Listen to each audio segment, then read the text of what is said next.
نمونہ اور ماڈل ہے۔ میرے پیارے آقا کے غلاموں، حضور علیہ الصلوۃ والسلام نے فرمایا کہ جو گھوڑے پر سوار ہے یہ گدھے پر جو سوار ہے اس کو سلام کرنے میں پہل کرے۔ کیا مطلب؟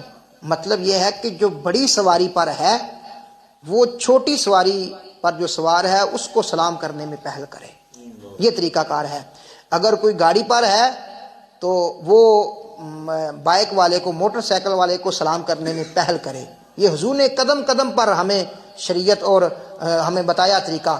آگے آقا علیہ الصلوۃ والسلام نے فرمایا کہ اگر چند لوگ جا رہے ہیں تو یہ نہیں ہے کہ وہ چند لوگ جو آگے ہیں وہ پیچھے والے کو سلام کریں۔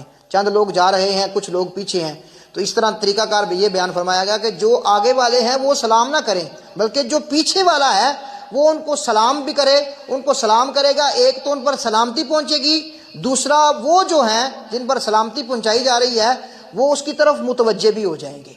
تو پیچھے والا جو ہے یہ پہلے سلام کرنے میں پہل کرے۔ اسی طرح کا کریم علیہ الصلوۃ والسلام نے فرمایا کہ جب تم گھر میں داخل ہو، یہ بڑا اہم پوائنٹ ہے۔ حضور نے فرمایا کہ جب تم گھر میں داخل ہو تو سب سے پہلے اپنے گھر والوں کو سلام کرو۔ اگر وہ گھر میں موجود ہیں تو ٹھیک ہے، سلام کا جواب دیں گے۔ اگر گھر میں موجود نہیں ہے تو پھر بھی سرکار نے، علماء نے فرمایا کہ وہ پھر بھی سلام کا جواب دو، پھر بھی سلام کہو۔ ہاں، اب سوال یہ پیدا ہوتا ہے کہ سلام کا جواب دینا تو واجب ہے، تو علماء نے یہ لکھا ہے کہ سلام کا جب سلام کہہ دیا تو جواب دینا واجب ہے، تو وہ گھر میں تو کوئی ہے نہیں تو سلام کس کو کر رہا ہے؟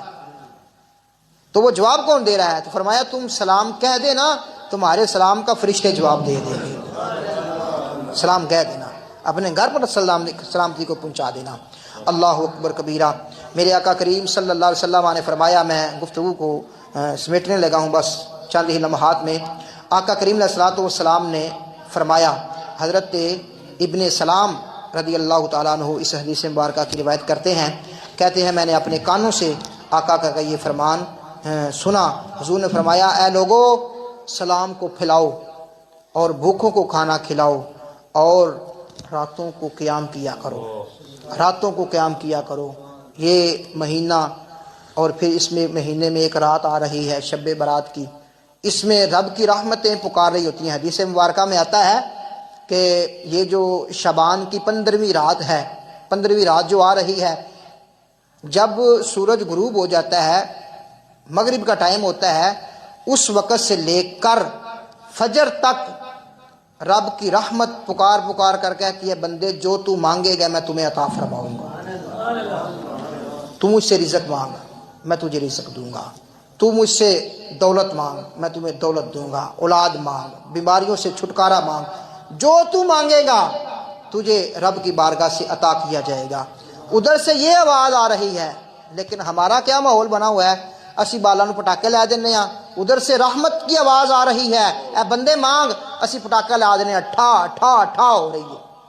یہ طریقہ غلط ہے، ایدو پٹاکا چلتا پیا ہے، یعنی رب کی رحمت پکار رہی ہے بندے کو، لیکن ہم کیا، اسی پٹاکے لے کے دینے پہ ہیں، اسی ٹنڈا لے کے دے رہے ہیں کہ ٹنڈا، رب کی رحمت پکار رہی ہے اور فجر تک پکارتی رہتی ہے، بلکہ حدیث پکار پکار کر کہتی ہے کہ بندے تو مجھ سے مانگ تو صحیح، بیماری سے چھٹکارا چاہتا ہے تو مجھ سے دعا کر، میں تجھے بیماری سے شفا عطا فرما دوں گا، تو مجھ سے رزق مانگ میں تجھے رزق دوں گا۔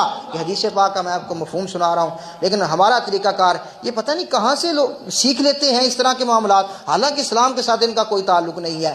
میرے پیارے آقا کے غلاموں، ہمیں اس رات جو آ رہی ہے شب برات، اس میں ہمیں اللہ کی بارگاہ میں سر بسجود